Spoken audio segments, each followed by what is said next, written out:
Okay. Moving on to the resolution, at action taken by the board at its closed meeting on the 15th of April, I will read the following resolution. Board of Education of Howard County resolution regarding Ms. Cynthia Vaillancourt, dated May 8, 2014. Whereas the Board of Education is charged with providing governance and leadership to support the effective operation of the Howard County public school system, and whereas the board needs all of its members to contribute to a constructive and professional working environment for their colleagues, the superintendent, and the school system staff, even if individual board members may not always be in agreement on a specific issue, and whereas this environment for conducting board affairs must include respect for and adherence to the procedures governing closed board deliberations and the confidentiality of all matters covered by such deliberations, and whereas board member Cynthia Vaillancourt on 2 separate occasions within the past year breached the confidentiality of closed board sessions by disclosing the substance of the board's deliberation to third parties and by interfering with the conduct of an ongoing ethics panel investigation by improperly inserting herself into the panel's confidential processes, and whereas board member Cynthia Vaillancourt's conduct has undermined the board's actions and authorities as the statutory body responsible for the public schools in this county, now therefore be it resolved that the Board of Education hereby formally expresses its displeasure and disapproval of Ms. Vaillancourt's actions, and the Board of Education hereby places Ms. Vaillancourt on notice that there should be no further incidents of this nature, but that if there are, the board will pursue additional action against her pursuant to board policy and state law. I move acceptance of this, adoption of this resolution. Second. And we are open to discussion.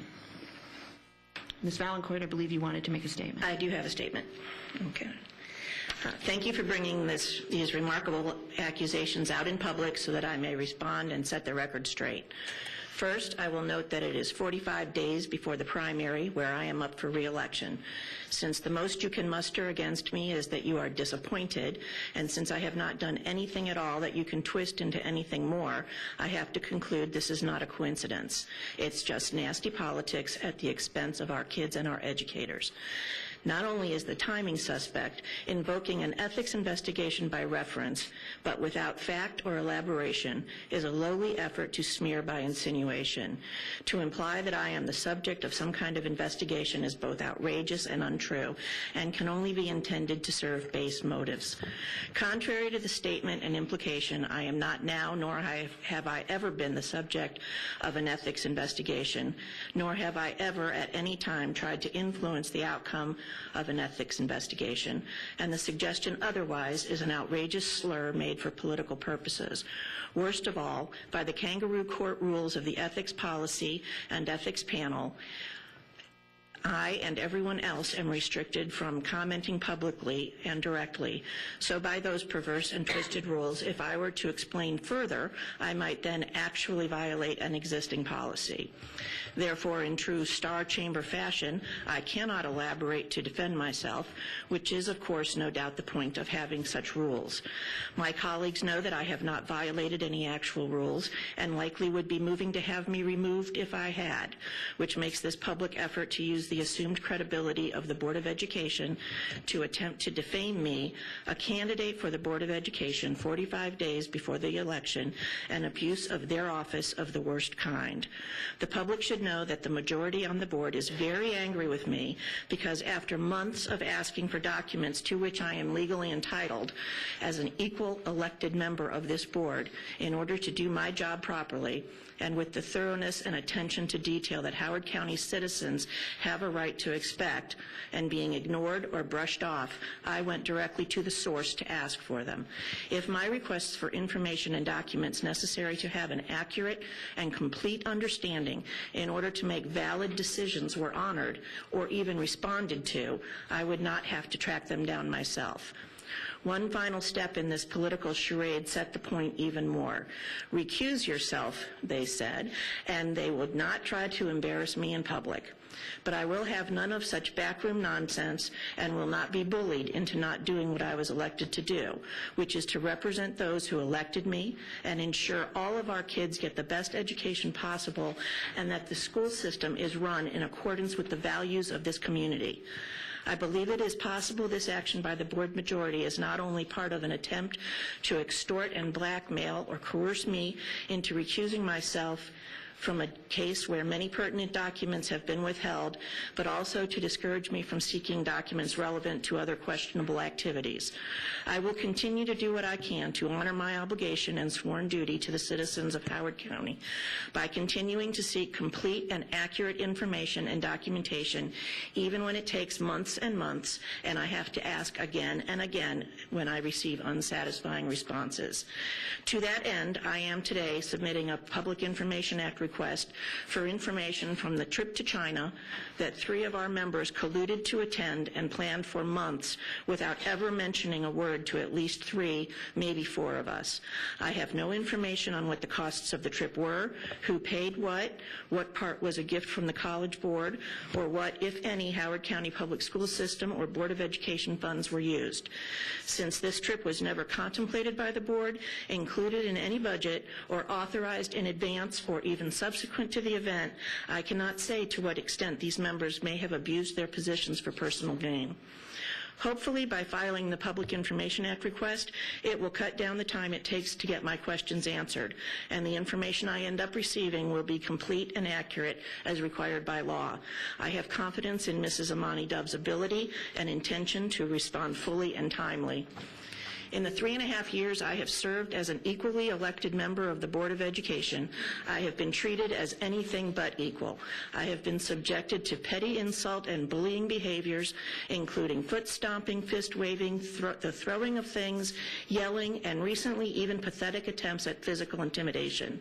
I have been given inaccurate, inadequate, or incomplete information and had critical documents withheld, even with the board's own attorney sitting there telling them that legally they could not deny me access to these documents, and yet 2 of them still voted against it, and the remainder have yet to fully comply.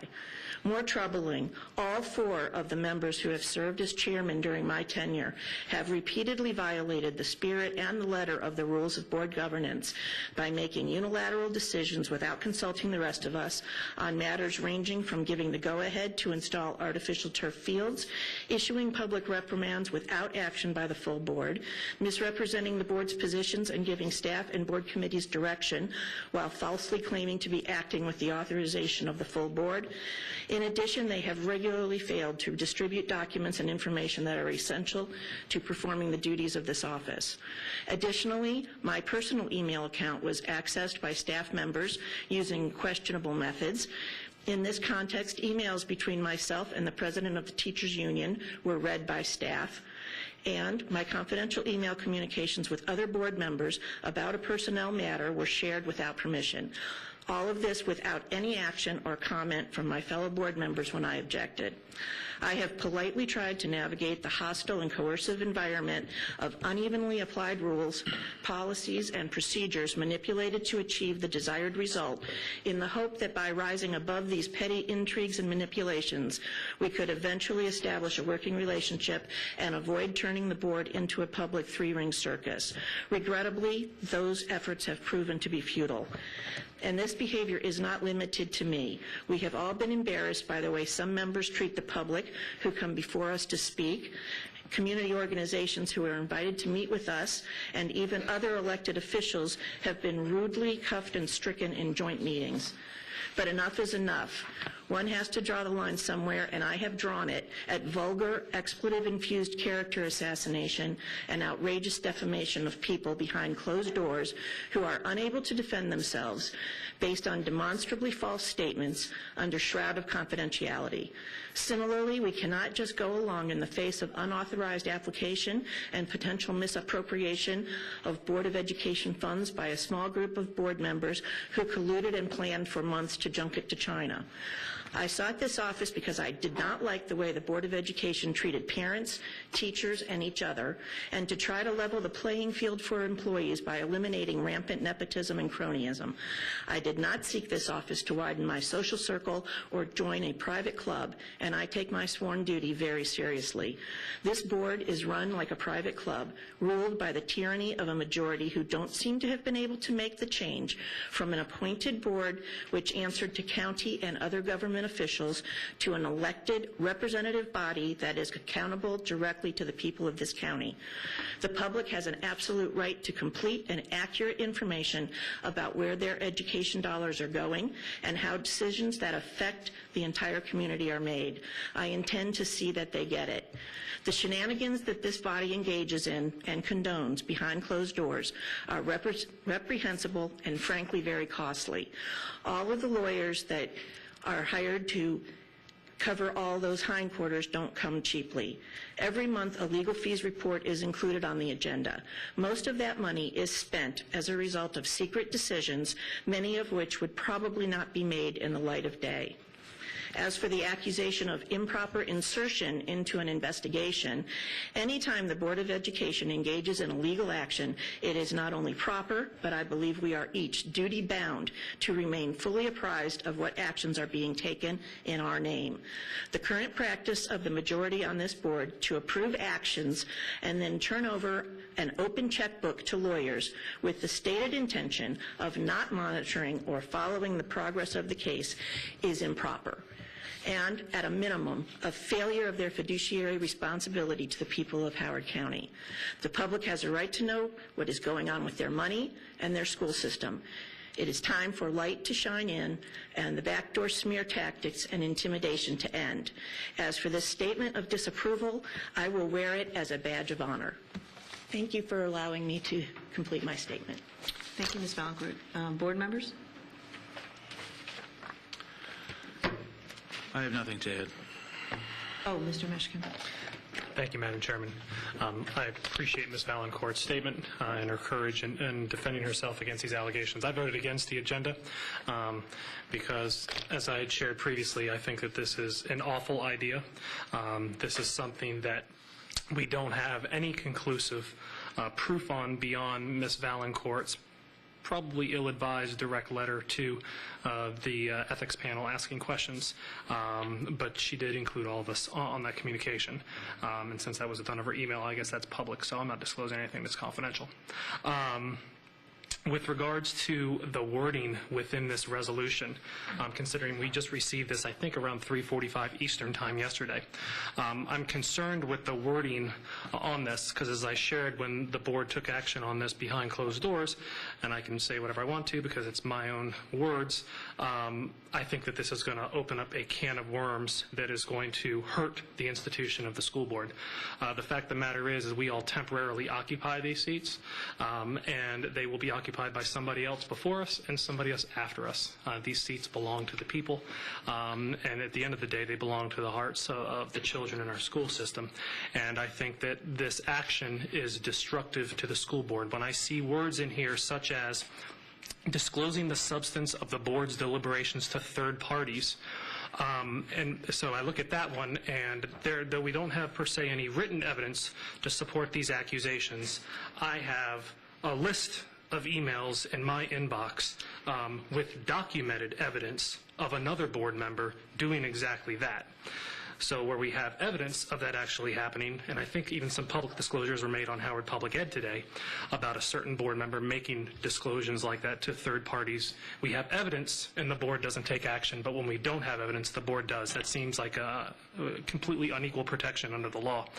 When I look at by interfering with the conduct of an ongoing ethics panel investigation, by improperly inserting herself into the panel's confidential processes, I don't think we have a determination by any legal authority on that. I think that that is based upon the legal advice that I believe we received. I don't think that that's a fair conclusion either.